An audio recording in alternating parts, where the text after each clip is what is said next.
Good morning. It is just me, Scott's away. Blue Jays suck, and this is the team. Deal with it. Help is not on the way. Reinforcements not on the way. Probably going to be a mini episode today, although I did just spend a good chunk of time on the Patreon side, as we always do. We have a good preamble. Today we were talking romance novels on the Patreon. Spent a lot of time on Monday. We talked parking etiquette and how to treat bad parkers.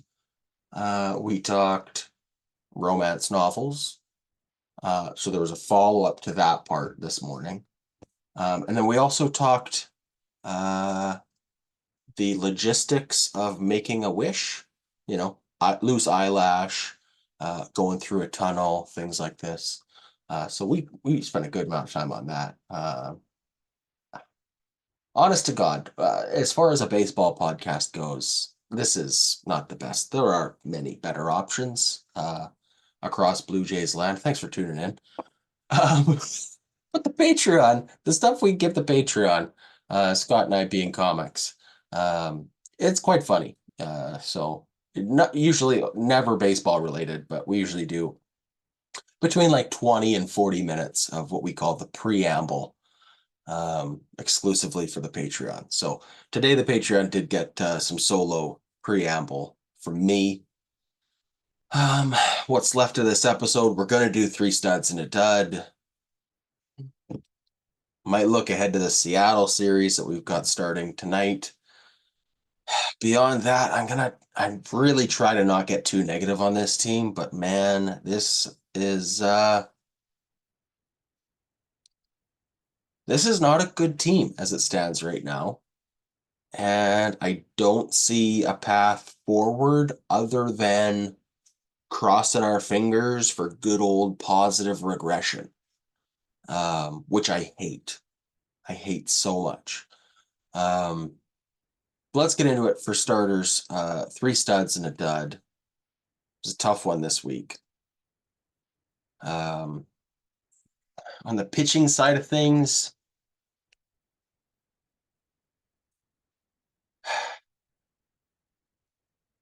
exactly. Exactly. I'm gonna say stud number three this week. It's Yariel Rodriguez, who I've been impressed with. 4 games we saw out of him, 5 innings pitched, 0 home runs allowed, which is one of the main categories I'm worried about with this pitching staff right now.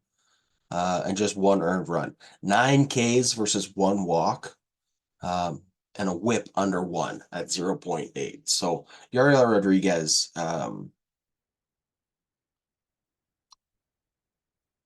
one of our better bullpen arms this week. So he's stud number 3 this week.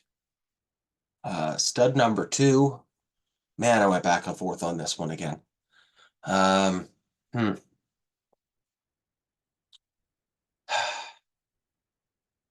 I want to say Vladdy. He had a 435 batting average. Sorry, as my wife texts me, are you recording? Yes, I'm recording. um, but 0 homers out of Vladdy and a slugging of just 478. So 1 double. Did get 10 hits and 1 RBI. 435 batting average. Like, look, that's great. But we're not paying him $500 million to have a 400 batting average. So the OPS looked good this week, 978, but it's almost entirely on the back of his batting average. 100 singles is not what I want to see out of Vladdy. So instead,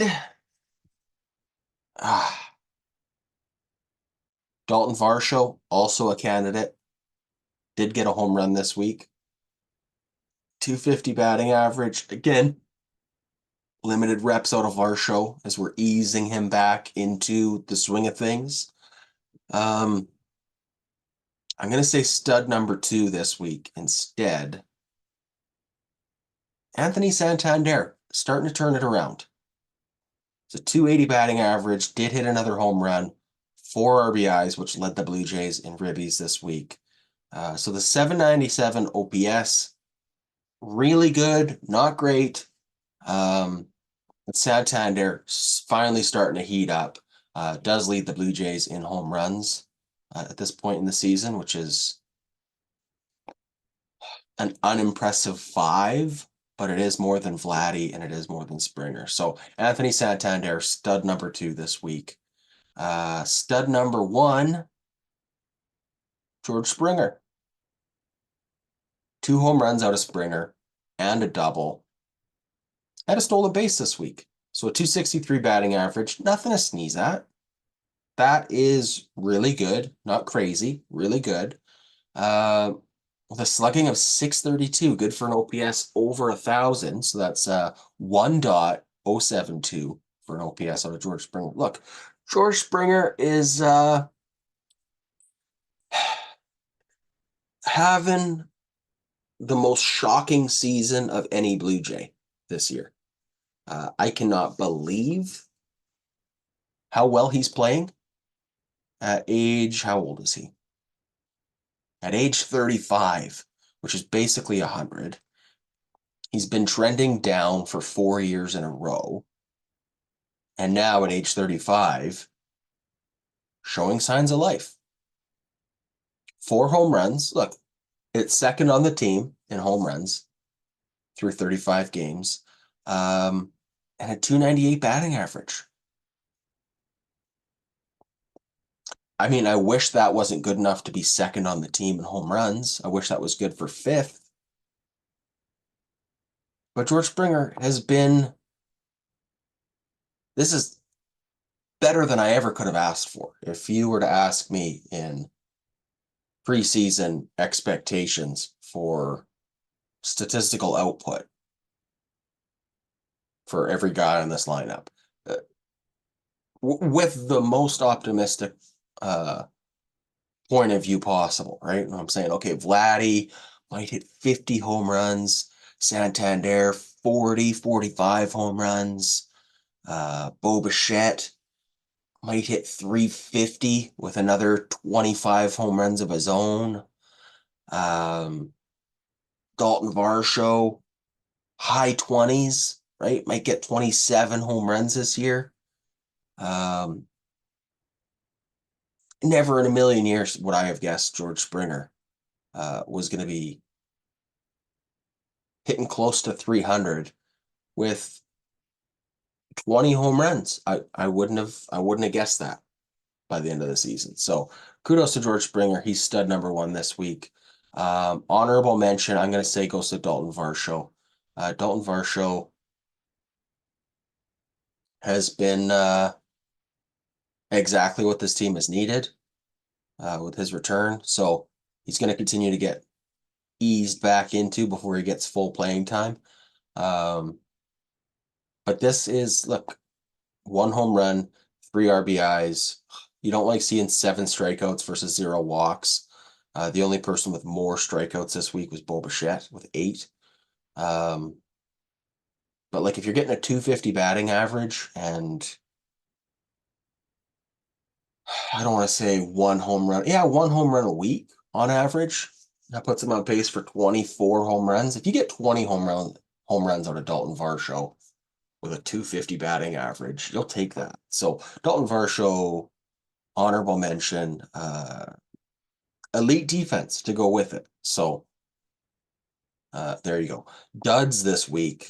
Man, did we ever jinx these 2 guys last week? We talked them up like crazy. The back end of our bullpen has been such a strong point.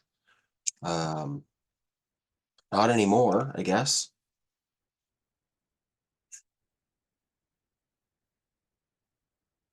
I really went back and forth on who's the dud, who's the dishonorable mention.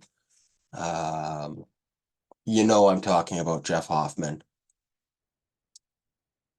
and Jimmy Garcia.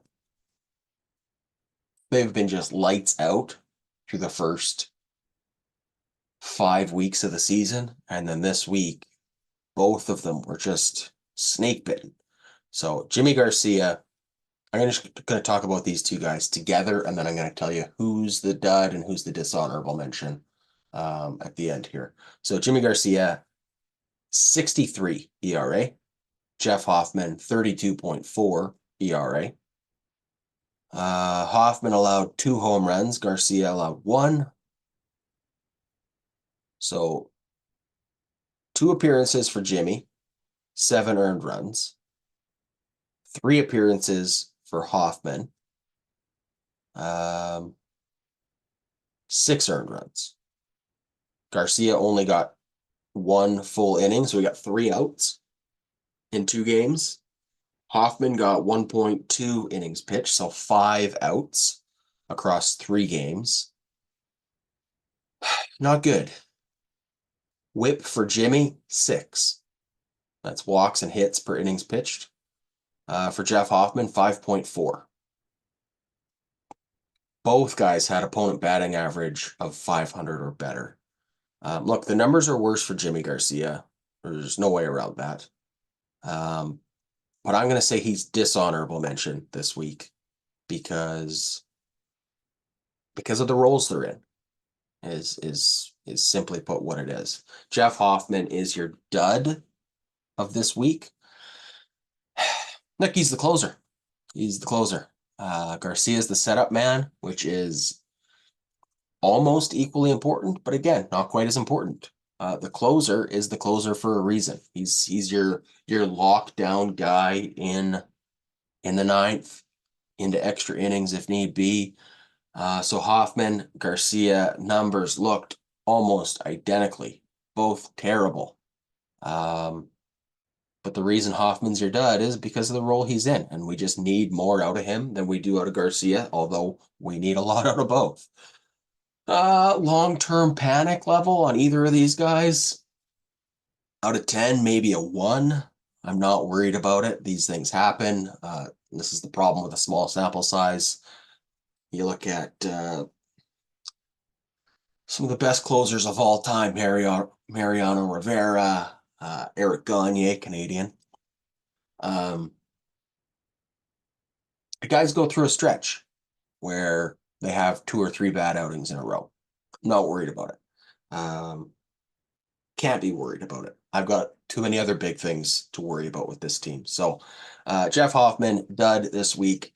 Jimmy Garcia, dishonorable mention. There you go.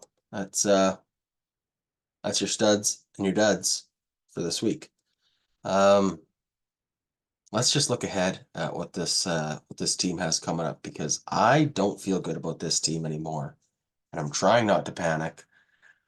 We're in Seattle for 3, so we got Gossman versus Luis Castillo, and we got Bowden Francis versus Logan Evans, and then we've got TBD, which is probably going to be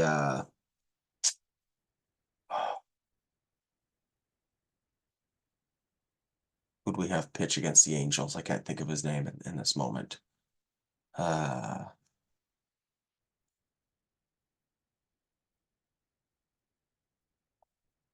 Starts with an A. Anyways, moving on. TBD is going ahead against Bryce Miller of the Mariners. So in Seattle, it's going to be a tough matchup. I don't know. Mariners are good, man. They're hot right now. Jays, on paper, decent. Ice cold right now. We did just have the offensive outburst against the Angels yesterday, which was good to see. But I mean, you would have liked to see that across all 3 games. It's just, this team is maddening. We're 17-20 right now, so 3 games under 500. We're 4 games back of the Yankees, so not out of reach. Yankees aren't running away with it, right? 2.5 games back of a wild card. As far as the wild card standings go, Rangers, Twins, Astros, Red Sox, all ahead of us. Guardians, Royals, Athletics have the wild cards.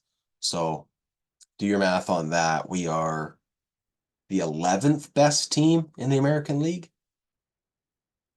There are 10 teams with a better record than us. It is May 9th today. So here's where it comes down to for me. We knew April was going to be a meat grinder. That schedule was objectively really tough. Although in hindsight, might be an easier schedule than May. I mean, we got 7 games against Baltimore. Baltimore felt like they were going to be competing for the division lead with us. Turns out Baltimore worse than us right now. They have no pitching. They have sophomore slumping young guys. We know all about that. So we're 3.5 games up on the Orioles. They're 10 games under 500. And that was what we were looking at. Ooh, 7 against Baltimore. The hot, young Baltimore team, who I think won, how'd they do last year? They get to 100 wins? 91 wins last year from the Baltimore Orioles.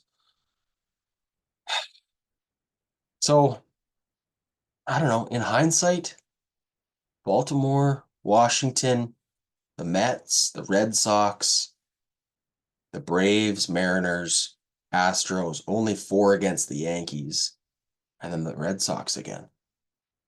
I don't know, man. Looking at the May schedule, May might be worse. Cleveland, we lost 2 out of 3 against Cleveland. They are first in the AL Central. Then the Angels, we just lost 2 out of 3 against them. Then we got the Mariners, who are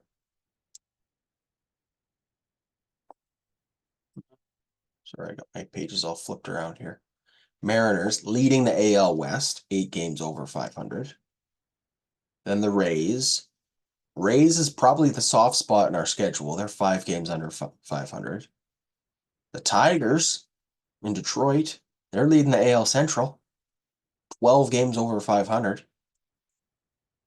Padres, I think second now. They're behind the Dodgers, but they're also 10 games over 500. Texas Rangers, I think they're just behind. Oh no, they're lower than I thought in the AL West. So Mariners first, Athletics second, Astros third, Rangers 2 games under 500, better record than the Angels. So we just lost 2 out of 3 against the Angels. And we've got the Rangers coming up, who are statistically a better team. Behind them, 4 games against Oakland. Looking at that schedule a month ago, you go, well, Oakland's going to be soft. That's good. We'll have 4 against Oakland. Oakland is competent this year. They're 2 games over 500, 6 weeks into the season. It's better than we are. Then we got the Phillies for, oh no, sorry. Phillies are into June now. So this is what the May schedule looks like. A's, Rangers, Rays for a bunch, Padres, Tigers, and Mariners. That's a meat grinder. That's a harder schedule than April turned out to be. Even Atlanta. We had 3 against Atlanta in April. They're now back to 18 and 19, but remember the start they had to the year. What were they, 0 and 13 to start the season? So I don't know, man. This is bleak.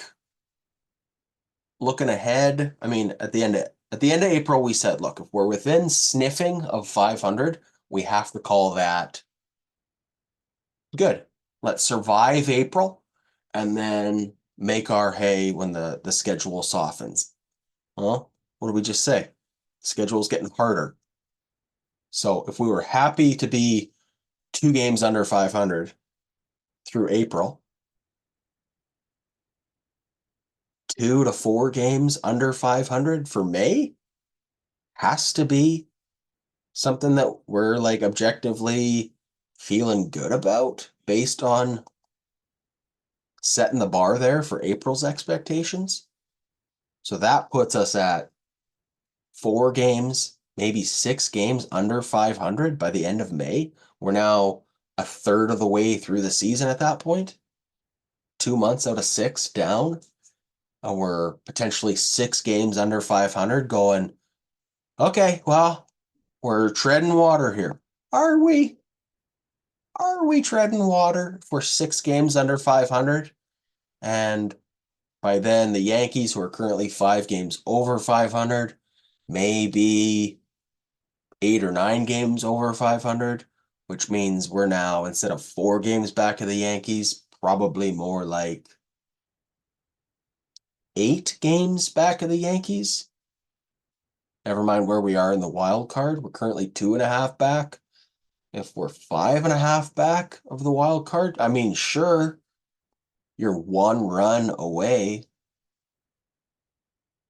You rattle off 13 wins in 14 games. Sure, I'm here for that.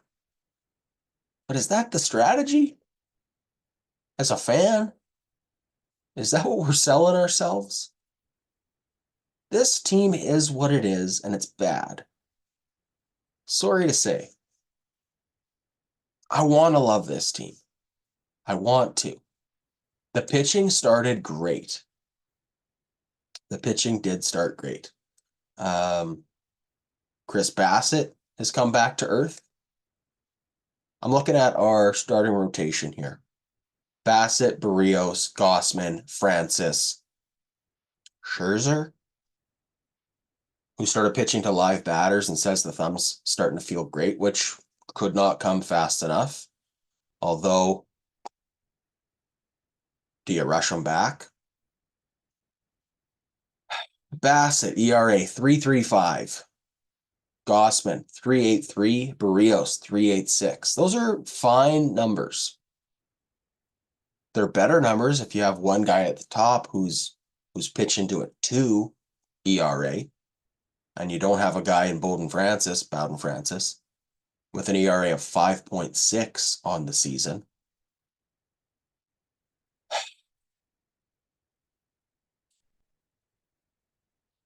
These numbers aren't exciting. They're okay at best. And with a sputtering offense, okay pitching, leads you to a record of 17-20. And honestly, we're lucky to have that. If you ever go on MLB.com and you check out the standings, there's a category, wins, loss, winning percentage, games back, how have you done in your last 10, what's your current streak, runs scored, runs against, run differential, right? So we've scored 135 runs. We've allowed 171. That's a differential of -36. By contrast, the Yankees have scored 206 runs and allowed 145. It's a run differential of +61. And the next category beyond that, the next column, is XWL. That's expected win-loss record based on runs scored and runs allowed, right? So the idea being, if you play a 3-game series and you barely win the first game, 5-4, and then you barely win the second game, 2-1, and then you get blown out in the third game, 11-2, right? So you're +1, +1, -9. So you're -7 on the series, but you still somehow manage to go 2-1, right? The XWL would say, well, no, you're more likely to have, based on your run differential, 1-2, or maybe even 0-3, right? So I like looking at this. And for the Jays right now, with an actual record of 17-20, but a run differential of -36, our expected wins and losses is actually it's actually 15-22. So when you put that into perspective with the rest of the teams in the AL East, the Tampa Bay Rays have a much better run differential than we are. So it's kind of like, oh, they're getting lucky, they're getting unlucky, however you want to look at it. They're only -9. We're -36 runs scored, runs against. So the Rays expected wins-loss record 17-20. Jays are just not good, man. We're 17-20. We're lucky to be there. When I look at the standings in the American League, and I see that we're 11th in record.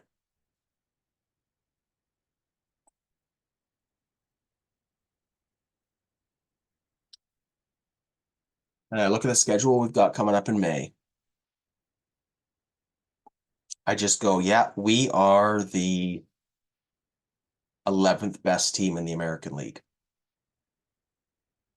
We just are. Tigers. I'm going to run down the American League standings here. So this is for the entire league, not divided by division. This is just by record. All 15 teams in the American League. You play along. I'm going to tell you the team. I'm going to tell you their win-loss record. And you tell me whether you think, yeah, that team's better than the Jays this year or not. Okay, let's see how far down the list we get. And keep in mind, 6 teams make the playoffs in the American League. So there's going to be some teams on this list that you go, you know what? I think we're better than that team. We're just unlucky. We're underperforming. And you know what? Tell yourself that. By all means, be a fan the way you want to be a fan. I'm trying not to be pessimistic here, but here we go. Are we close, right? Are we, by record, we're currently 11 out of 15. Need to get to 6 to make the playoffs by the end of the year. Now remember, the schedule isn't getting any easier than April. Beyond that, into June, also going to be tough. Phillies, Twins, Cardinals, Phillies again, Diamondbacks, White Sox, Guardians, Red Sox. Other side of that, we got the Yankees, Angels again, who just beat us, White Sox, and then the A's. So maybe June and July is a little softer, but there isn't a real stretch where you go, okay, we can rattle off 11 wins in a row and get back on track. Let's tread water until the soft spots in our schedule, and then let's make hay while the hay is good, right? That was supposed to be 3 games against the Angels. The weak Mike Troutless Angels, bless my sneeze, hold on.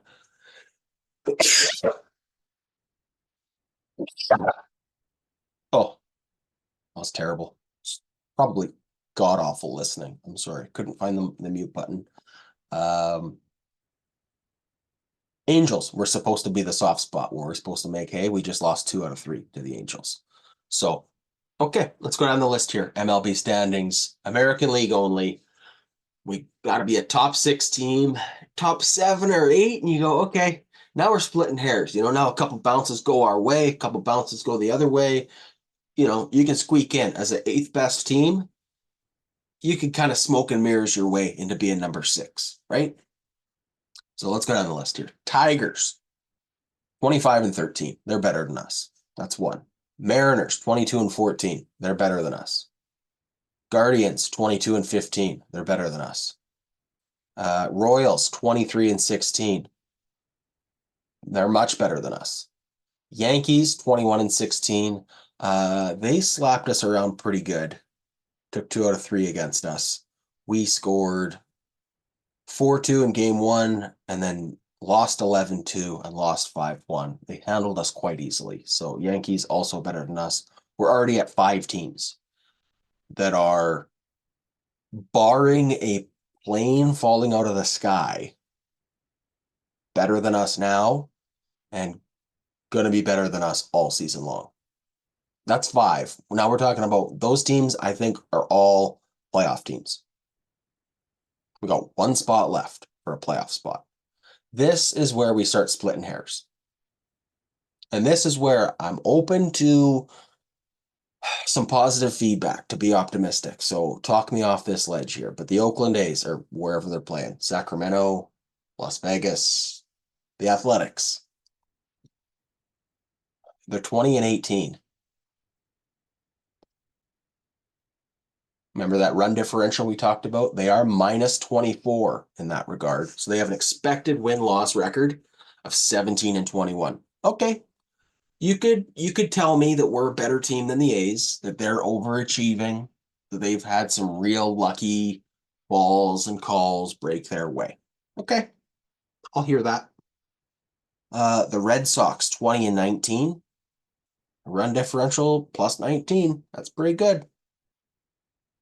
I'd say they're better than us. When we played the Red Sox, we did take 2 out of 3 against them. One was in extra innings. It was a close series at the end of April.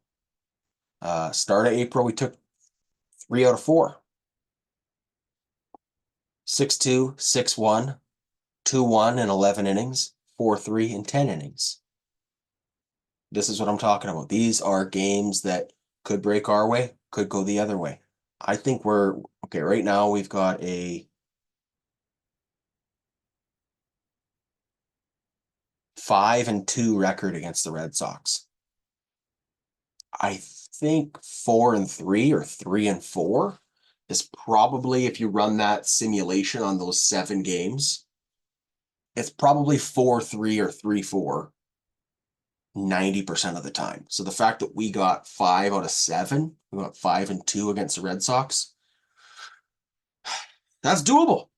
That's doable, right? And that's what we got to cling to if we're going to be optimistic, is that like, hey, against those close teams, against the Astros, against the Twins, against the Athletics, against the Mariners, hopefully we can find a little magic and eke out some close games, right? When it's a 50-50 coin toss, we have a little bit of luck on our side to just push us over the edge.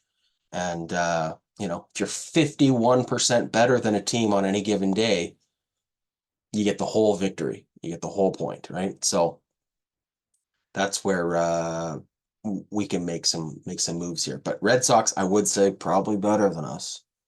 Astros, 18-18 are the Astros. Currently, yeah, they're better than us. Twins, okay, now we're to Twins and Rangers, 18-20, 18-20. Man, when I look at the stats, offensively, the Twins, 9 home runs out of Byron Buxton. Trevor Larnach in right field has 5. Harrison Bader has 4. Carlos Correa only 2. And a 221 batting average. Man, is he ever fallen off the cliff. Now, Byron Buxton, he's not going to play a full season. He is made out of glass. So offensively, I'm not worried about the Twins. But based on their pitching, the pitching's good. Remember, we looked at the Blue Jays pitching here. Chris Bassett, Jose Barrios, Gary Gossman, Bowden Francis, right? There's our 4. And then 5's a question mark. But there's our 4. Remember the ERA around 3, just under 4, 5.5. Minnesota Twins, when we look at their guys, remember, offensively, I'm not worried about the Twins. But as far as their starters go, Pablo Lopez, 6 games started, a 2.18 ERA. Joe Ryan, 7 games started, 2.93 ERA. Bailey Ober, 8 games started, 3.5 ERA. So they're third best guy. I know ERA doesn't capture everything, but I'm not going to spend all the time looking at every other metric, okay? Bassett's got a better ERA. He's got our best ERA on the team. So he's better than their third best. They have 2 guys better than our number 1. Beyond that, Simeon Woods Richardson, hey, former Jays prospect, 6 games started. He's got a 4 ERA. That's their number 4 guy. pitching to a 4 ERA. That's our Bowden Francis equivalent. So, yeah, the pitching from the Twins has continued to stay really good. So, offensively, not threatened by them, despite Byron Buxton having much more home runs than anyone on our team. But the pitching is keeping them in it. And that is one thing that we had early in the year and don't have right now. So we look at our pitchers.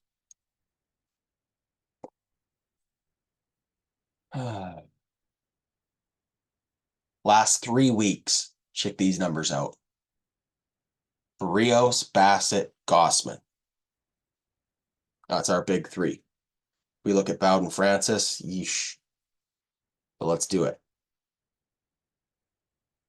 Our best pitcher through the last 3 weeks, so 4 starts out of him. This dates back to April 18th. So this is when we started the Seattle series and then went on a bit of a slide here. So we were 12-8, and since then we've gone 5-12.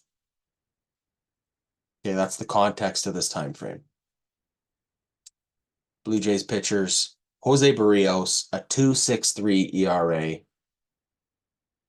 Great. You'll take that all day.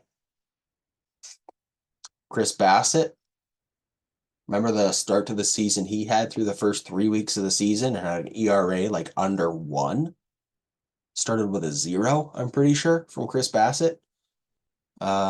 Since then, 4 starts, 15 earned runs on 22 innings pitched. That gets him an ERA of 6.04 during this losing skid. Gary Gossman, who arguably has been our ace, although has been aging and was trending down last year. What are his numbers like now? Through the last 3 weeks, he has 3 starts. He is starting tonight, so we'll see how that affects things as he gets his 4th start. But Gossman, 6.14. That's an ERA worse than Bassett. We just puked at Chris Bassett's numbers. Gossman, even worse. And you go, well, what's our number 4? Bowden Francis. 3 starts for him. An ERA of 10.5. That's 3 ugly outings.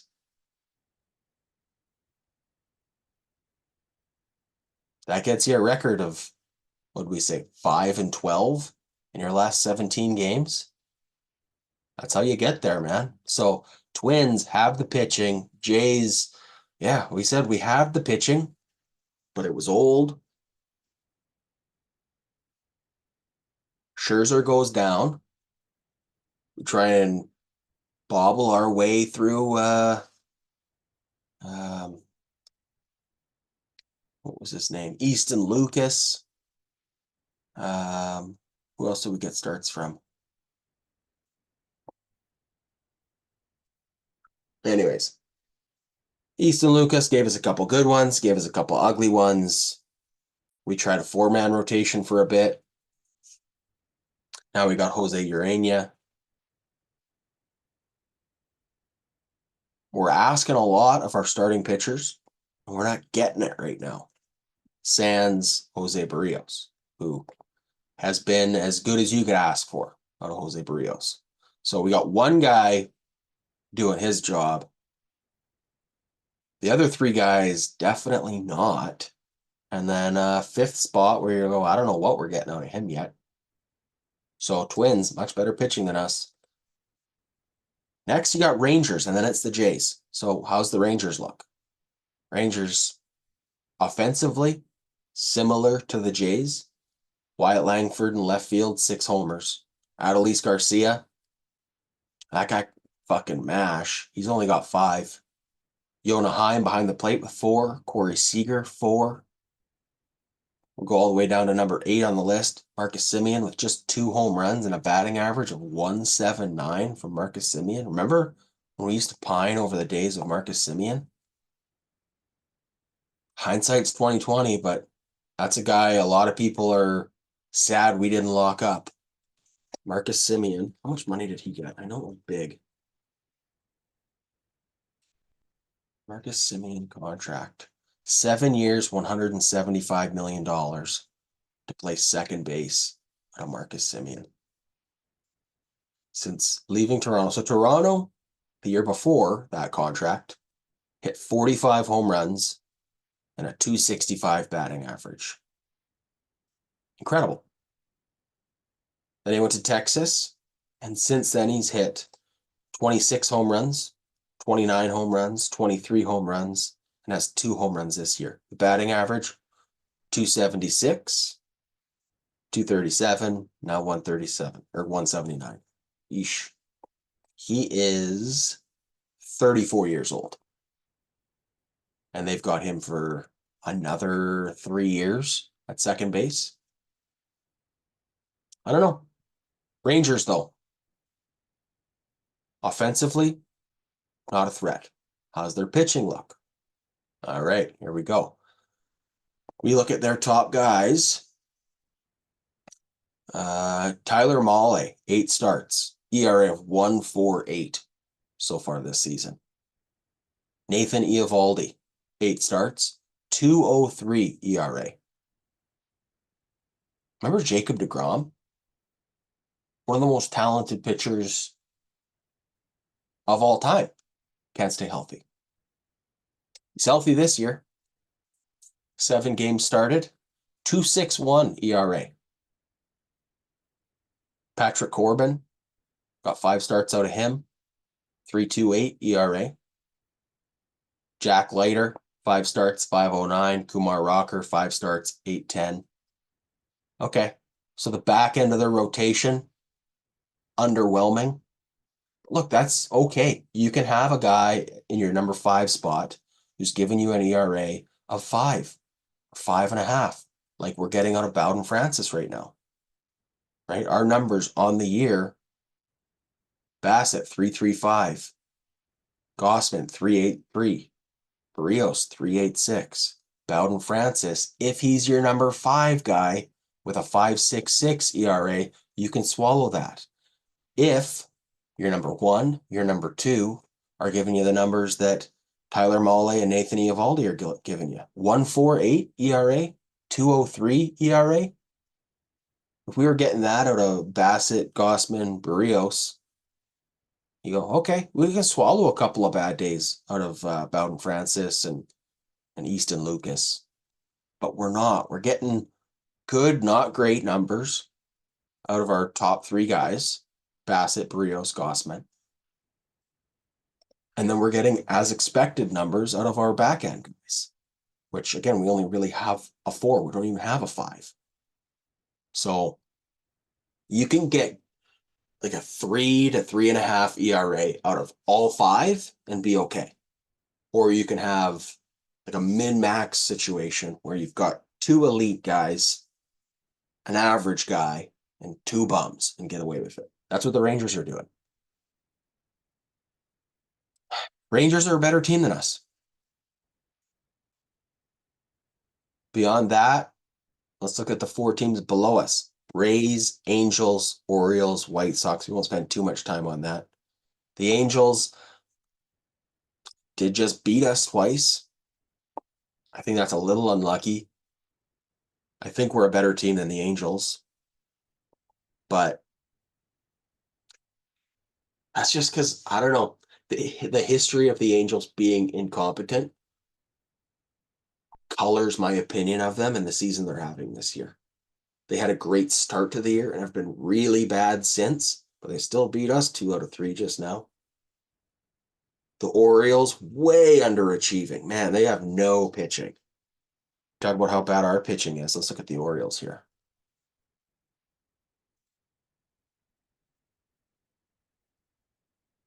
Orioles pitching. Their starters.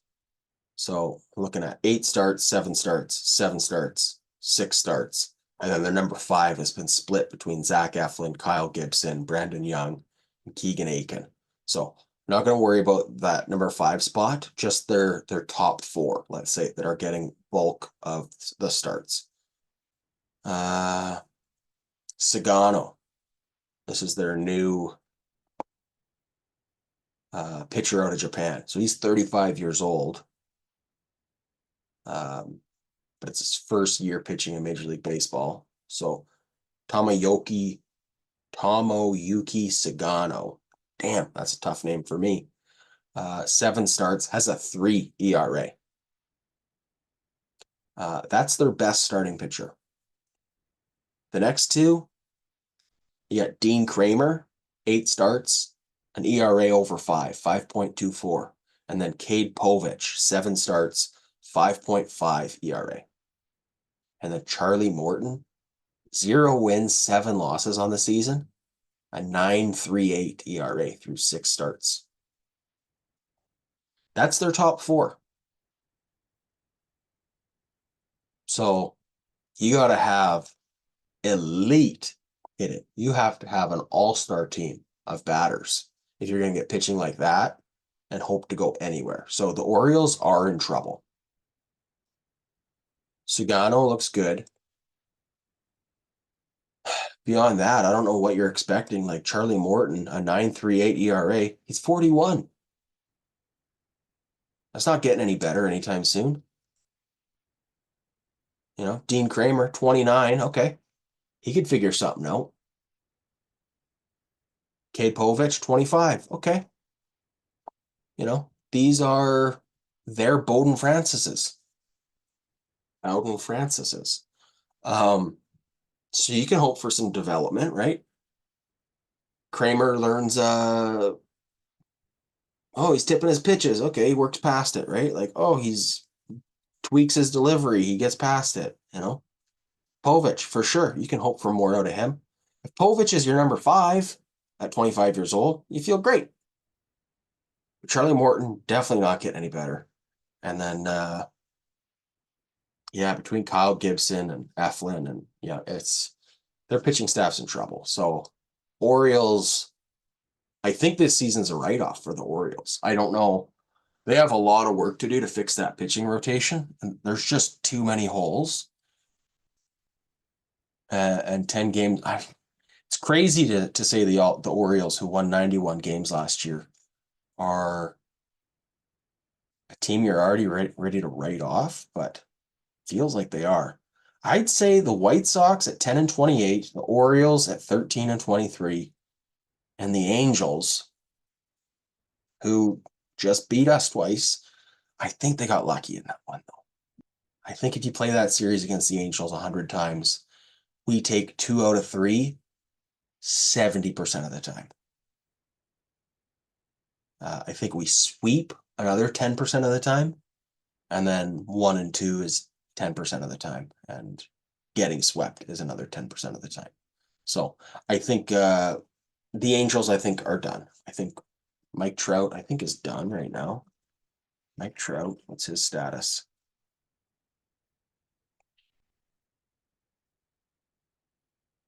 Hasn't played since the 30th.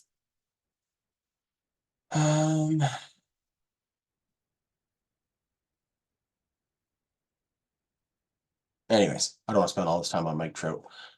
Angels, I think, are frauds. They're even at 15 and 21 with a 417 win percentage. I think that win percentage comes down by the end of the year. The Rays, they're this is a team that's just been doing it with smoke and mirrors and playing the young talent forever game out of their pitchers. And I think the clock has struck midnight on them a little bit. So here's their starters. 8 starts, 7, 7, 7, 7. The ERA from Drew Rasmussen, 309. Ryan Peapot, 386. That's your 1-2. Beyond that, you've got Taj Bradley, 443, Shane Baz, 493, and Zach Little, 461. Any of those guys as your number 5, you're thrilled.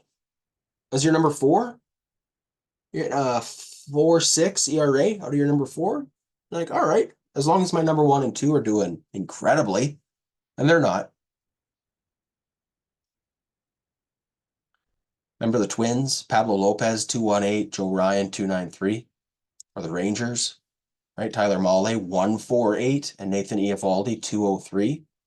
If you had a Nathan Eovaldi and a Tyler Mahle on the Rays, right? So that you could erase the Shane Baz 493. Okay. Yeah. That's a team you can get behind. If you get a ERA around 1 or 1.5 to 2 out of your top 2 guys, then the rest of that bullpen doesn't look so bad, or the rest of that rotation doesn't look so bad. But the Rays, I think, are in a rebuild year, so to speak. Junior Caminero, I don't think he's rookie eligible anymore. Played enough last year. 21 years old, though. Man, he's going to be good. 7 home runs for them already. Rays, I don't think are going to be pushing for a playoff spot at any point this season. They're going to give us headaches, but it is what it is. So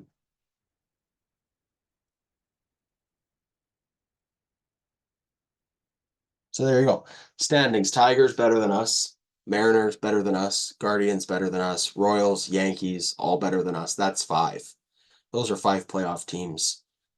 That means Athletics, Red Sox, Astros, Twins, Rangers, Blue Jays. 6 teams are going to be battling it out for that last playoff spot.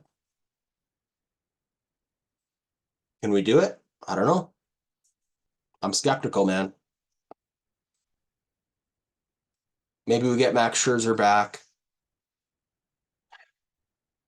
Maybe he pitches to a 3.5 ERA and it allows the bullpen to be used less, which then allows the starting rotation to be like, okay, we're fine if Chris Bassett goes 5 because we didn't just overuse the bullpen.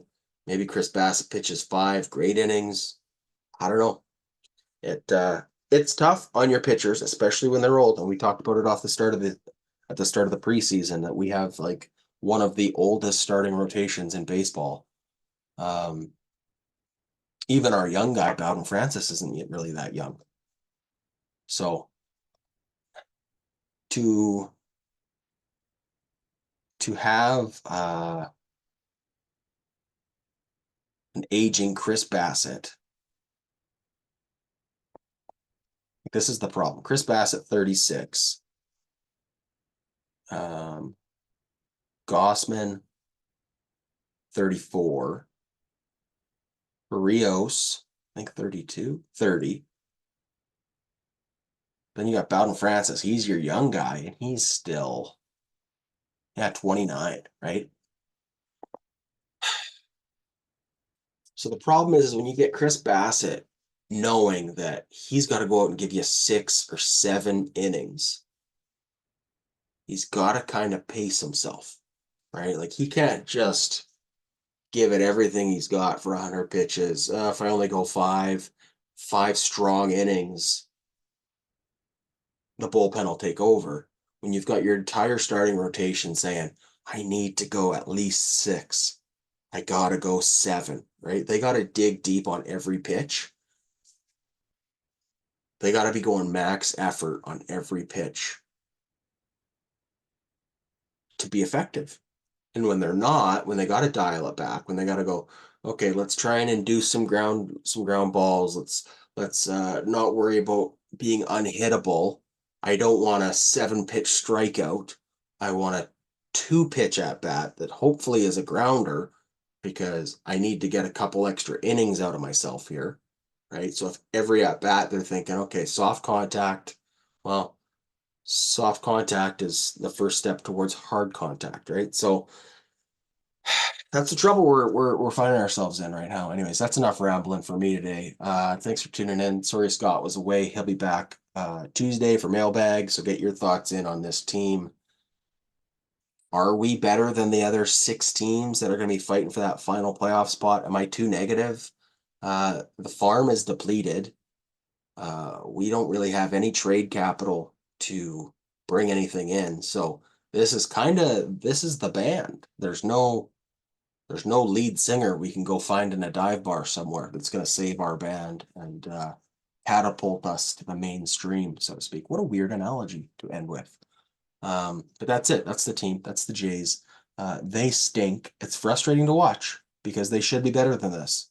And the only thing that's really keeping me any sort of positive right now is just the hope that, oh, well, positive regression.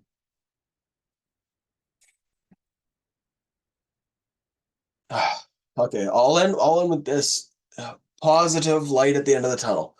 Max Scherzer is throwing to live batters. He says the thumb isn't bothering him. Maybe he's on the 60-day IL, so he's out until the end of May. Maybe we weather the storm till the end of May. Maybe we overachieve a little bit. The offense wakes up and we can stay 500 for the rest of the month. Finish May with a record couple games under 500, and then we get Max Scherzer back, which then allows the bullpen to be used less, which then allows the starting rotation to give max effort more often. Maybe everybody shaves a whole point off their ERA, and we get a little bit of positive regression. Like Vladdy's starting to hit. The average is climbing. Soft contact leads to hard contact, as we just said. So Vladdy, you're not hitting home runs if you're not hitting, right? Well, now he's hitting. I think he had, what did we say? Average over 400 this week. So he's hitting. Just needs some of those to start leaving the park. Home runs come in bunches. It is what it is. Santander's starting to come around. We got Varsho back. Not that he's a huge offensive threat. There's a path. There is a path to being a wild card team this year. But I would say 6, 7 weeks into the season, this team is what it is, man. And it's not good. It's not good. Definitely not great. Are we above average? It's tough to say you're above average when you have an under 500 record. So I don't know. I'm worried about this team. I'm not worried about Jeff Hoffman or Jimmy Garcia. They will bounce back. Again, we talked about the A's getting lucky on us. That Jonathan Clase weird bounce off the wall in the corner in the 9th against the Angels and an extra run scored. That was a tough one. Is what it is. These are the bounces, though, right? These are the bounces that currently not going our way. Eventually, hopefully, maybe they do start going our way. But that's it. Anyways, everybody enjoy your weekends. It's Mother's Day on Sunday. So reminder, call your mom, text your mom, give your mom a hug if you can.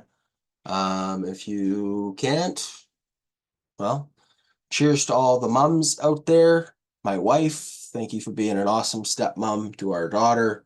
To my mother, not watching the podcast, but to my dad, who is, give mom a hug for me, and look forward to seeing her next month. So love you, Dad. Love you, Mom. Grounds crew, love all of you. And go Jays, go.